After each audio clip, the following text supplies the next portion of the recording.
wabarakatuh. Selamat pagi sahabat tani. Jumpa lagi dengan saya tetap di channel Sahabat Tani Porang. Sahabat tani, pagi ini saya men-sharing menjawab beberapa pertanyaan yang kemarin menanyakan tentang tunas yang dipotong. Jadi ini tanaman dari bibit katak. Ada pertanyaan bagaimana efeknya bila tunas lanjutan, tunas kedua, ketiga atau keempat itu dipotong.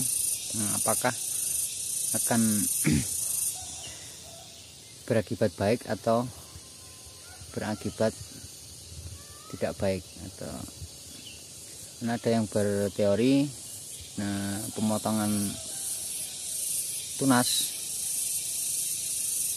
dari beberapa tunas itu dipotong, hanya disisakan satu, itu dengan alasan untuk pembesaran umbi.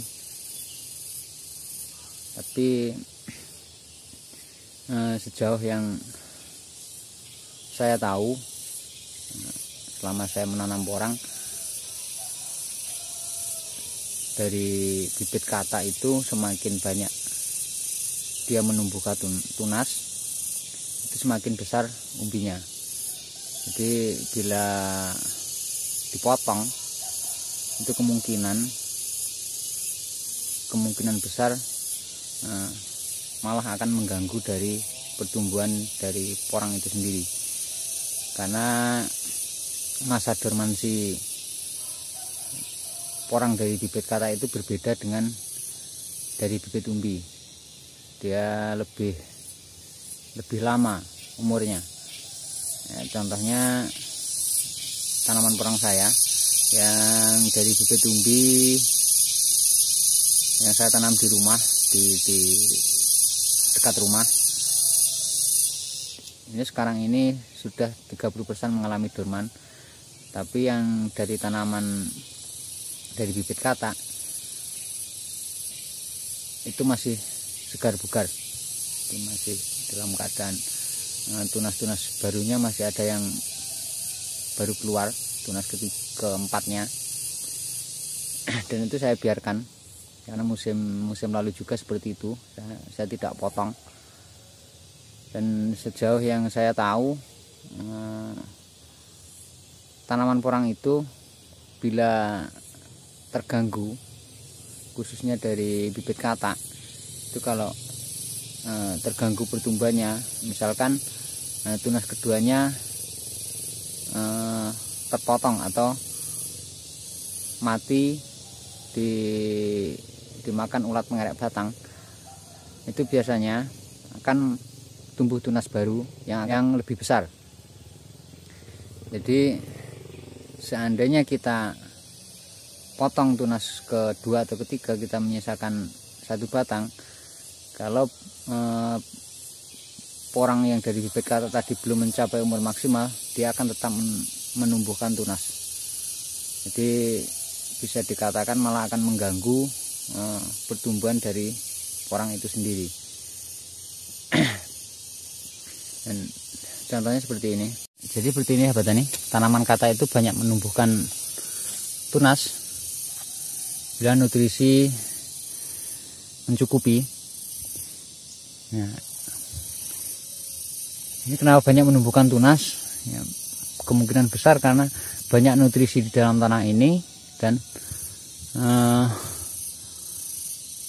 karena tanaman porang itu berumur pendek dan memiliki masa dormansi, dia akan semaksimal mungkin menyerap nutrisi untuk menumbuhkan tunas. Nah, bisa dikatakan sebagai cadangan nutrisi untuk masa dorman atau masa tidurnya. Jadi nanti semua nutrisi akan dikumpulkan di umbi untuk kelanjutan hidupnya di musim tanam berikutnya.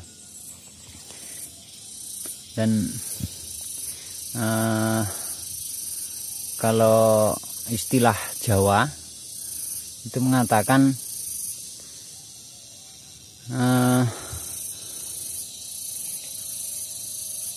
memasuki masa dorman, itu semua nutrisi yang ada di batang ini akan dikembalikan ke umbi atau akan diserap umbi untuk pembesaran umbi dan dijadikan sebagai cadangan makanan untuk porang ini tumbuh di tunas berikutnya. Jadi akan semakin besar umbinya, maka bila ditanam lagi, tunas yang akan tumbuh juga akan semakin besar. Dan kembali ke pemotongan tunas, ini bisa dikatakan tidak efektif karena umur dari tunas-tunas kedua, ketiga itu tidak lama bila masih ada disusul tunas keempat. Nah, kecuali kalau di tunas ketiga itu sudah berhenti, di yang tunas kedua akan segera mati bila sudah terbentuk katak dan kataknya sudah tua. Kemudian ini akan cepat mati, kemudian dilanjutkan lagi hidupnya oleh tunas yang keempat. Ini sudah tunas keempat, jadi kelima malah. Ini tunas pertama 1, 2, 3, 4, 5. Ini sudah tunas kelima, dan tunas kelimanya malah semakin besar. Jadi nanti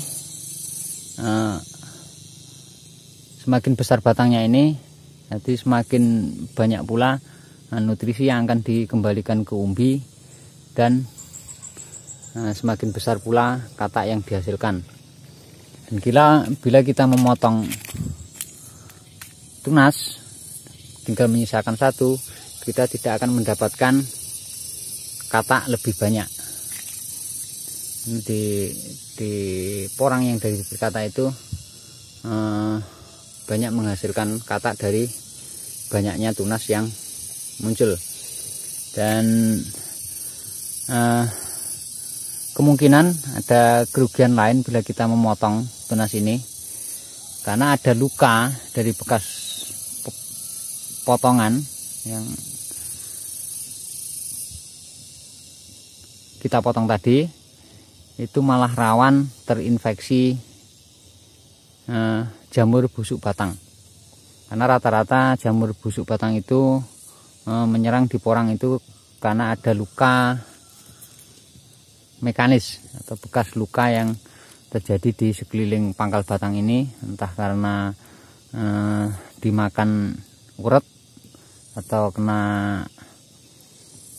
sesuatu yang menyebabkan luka di sekitar pangkal batang ini kemudian terinfeksi oleh jamur busuk batang. Jadi malah akan menyebabkan masalah baru bila kita memotong tunas-tunas di batang porang yang masih segar, yang masih hidup, yaitu rawan terinfeksi jamur busuk batang.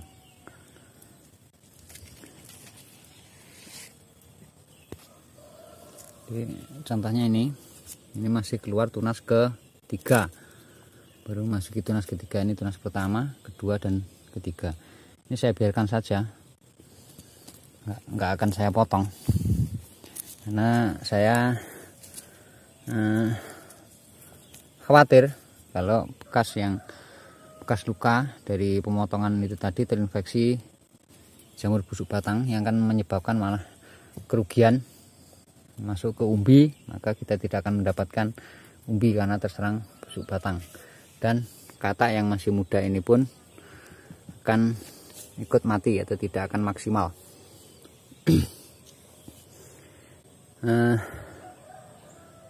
Jadi sahabat tani, itu jawaban saya atau sharing saya. Jadi sepanjang yang saya ketahui, pemotongan di tunas-tunas kedua, ketiga atau keempatnya di batang porang itu saya rasa tidak efektif, akan malah menimbulkan masalah baru bila ini terinfeksi jamur busuk batang, karena porang itu sangat rawan sekali dengan jamur busuk batang. Baik sahabat tani, demikian sharing saya kali ini, semoga ada guna dan manfaatnya. Dan jangan lupa untuk teman-teman sahabat tani yang baru menemukan channel saya, untuk like, share, dan juga subscribe. Nyalakan juga notifikasi loncengnya agar tidak ketinggalan video-video saya berikutnya. Demikian saya akhiri. Wassalamualaikum warahmatullahi wabarakatuh.